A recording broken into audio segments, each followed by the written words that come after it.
Sir, ನಿಮ್ಮ ರಾಜಕೀಯ ಕಾರ್ಯದರ್ಶಿ ಸಿಎಂ ನಿಮ್ಮ ರಾಜಕೀಯ ಕಾರ್ಯದರ್ಶಿಯವರು ಕೂಡ ರಾಜೀನಾಮೆ ಕೊಡ್ತಾರೆ ಅನ್ನೋದು ಸಾಕಷ್ಟು ಒಂದು ಸುದ್ದಿ ಹರಡಿದ್ರು. ಅದು ಇನ್ನೂ ಕೊಟ್ಟಿಲ್ಲ, ಕೊಡ್ಬೋದು ಅಂತ ಅಂದ್ಕೊಂಡಿದ್ದೀನಿ ನಾನು. ಸರ್, ಫಲಿತಾಂಶ ಬರೋಕ್ಕೂ ಮುನ್ನವೇ ಸಾಕಷ್ಟು ಒಂದು ಚರ್ಚೆ ಆಗ್ತಾ ಇರುವಂತ ಸರ್, ಕಾಂಗ್ರೆಸ್ ಈಗ ಅಲ್ಲಿ ಇನ್ನೂ ಫಲಿತಾಂಶನೇ ಬಂದಿಲ್ಲ. ಕೇಳಪ್ಪ, ಇಲ್ಲಿ ಹೈಕಮಾಂಡ್ನಿಂದ ಸೆಕ್ರೆಟರಿ ಇನ್ಚಾರ್ಜ್ ಇದ್ದರು, ಅಲ್ಲಿ ಈ was incharge of the Davanagere by election. ಅವರು ರಿಪೋರ್ಟ್ ಮೇಲೆ ಕ್ರಮ ತಗೋತಾ ಇದ್ದಾರೆ.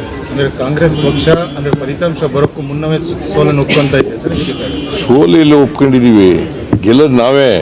ಆದರೂ ಇವೆಲ್ಲ ತಲೆದಂಡ ಎಲ್ಲ ಆಗ್ತಿದೆಯಲ್ಲ ಸರ್.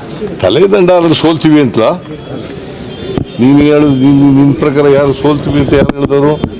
ನಿಮ್ಮ ಪಕ್ಷದ ನಮ್ಮ ಅಭ್ಯರ್ಥಿಯ ಸೋಲಿಗೆ ಕೆಲವು ವರಿಷ್ಠ ನಾಯಕರು ಕಾರಣ ಅಂತ ಹೇಳಿದ್ದಾರೆ. ಯಾರು? ಸಲೀಂ ಅಹಮದ್ ಹೇಳಿದಾರಲ್ಲ ಸರ್. ಹಂಗೆ ಹೇಳುತ್ತೆ, ಆ ಥರ ಹೇಳಿಲ್ಲ. ನಮ್ಮವರೇ ಆಂಟಿ ಪಾರ್ಟಿ ಆಕ್ಟಿವಿಟೀಸ್ ಮಾಡಿದ್ದಾರೆ ಅಂತ ಹೇಳಿದ್ದಾರೆ ಹೊರತು ನಾವೇ ಸೋಲ್ತೀವಿ ಅಂತ ಏನು ಹೇಳಿಲ್ಲ. ಸೋಲಿಗೆ ಕಾರಣ ಆಂಟಿ ಪಾರ್ಟಿ ಆಕ್ಟಿವಿಟೀಸ್ ಅಂತ ಹೇಳಿಲ್ಲ. ನಾವು despite anti party activities we will win.